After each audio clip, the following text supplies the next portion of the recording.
So as Steve said, I'm going to look at the economic context, and then I'm going to look at the labour market, just to help us understand kind of the context in which the Wolf Review happened. Top line is still difficult, both the labour market and the economic context. The big question, of course, is growth. GDP projections for the UK show some quite slow increases.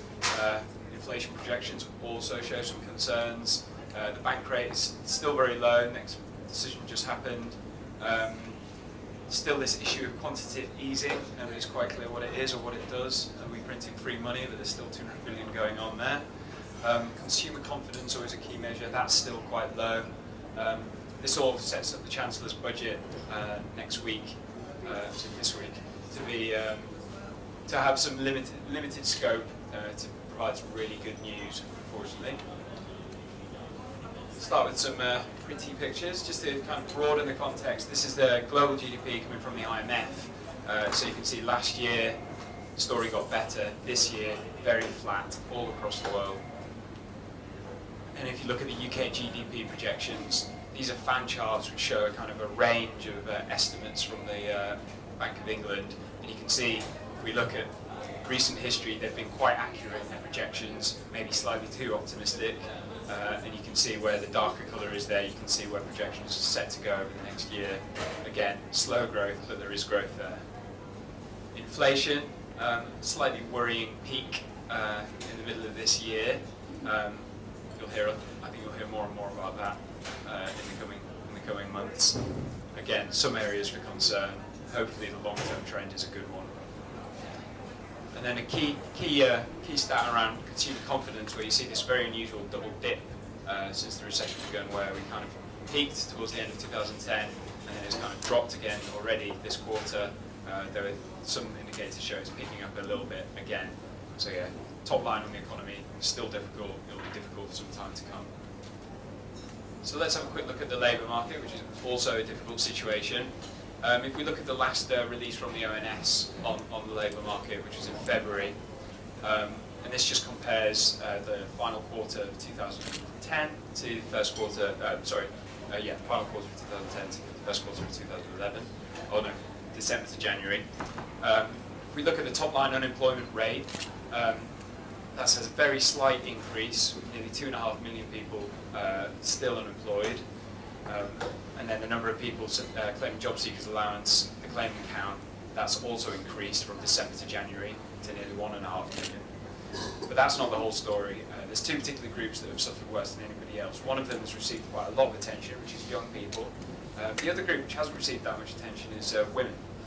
So if we look at young people, the unemployment rate there is significantly higher, over 20% than the whole unemployment rate. That's a 1.5 increase. I think it's already just topped the kind of benchmark 1 million mark, which is not a great benchmark to pass. It's already the highest figure since comparable records began back in 1992, and that's 1 in 5 people. Now, obviously, there's various issues with that measurement, but I think we can say things are bad and they're worse than they've been for quite a while for young people with the labour market. I think one of the things that the Wolf Review really highlighted is that there's just few jobs available for those who are looking at the age of 16 to 17, and that's going to continue as participation ages get older. And also she raised this issue of churning of people moving between multiple education courses, short-term employment, back into education, etc. The situation for women is an interesting one. I'm surprised the media haven't picked on this more. So there's a huge drop in part-time employment. That fell by 62,000. And that fall was entirely felt by women. And similarly, the number of claimants around benefits, so that's dropped for the last year for male claimants, but it's actually increased for the last 7 months for female claimants. So, labour market, also a difficult situation. There's Alison. I think, as Steve highlighted recently with his policy watches, the main kind of rationale for this report is to try and fit the education and training system better to what the labour market needs, what the labour market in the future needs. And Alison is a labour market economist down at King's, so that's kind of what we'd expect her to focus on. She highlighted a few kind of key trends in terms of the labour market. So full-time educational training, up to the age of 16 is now the norm, as she recognised. There's few jobs available for those 16 and 17-year-olds, and again, that's set to continue. She highlighted the growing importance of work experience rather than just formal qualifications. I'm not sure Michael Gove heard that or wants that. Consistently high premium on English and maths qualifications, as we know, and also the idea that students need general skills for a more kind of mobile and flexible job market. Again, that's a slightly counter message to the idea of focusing on a kind of core curriculum subject. And again, this issue of churning for young people as they move between education and employment.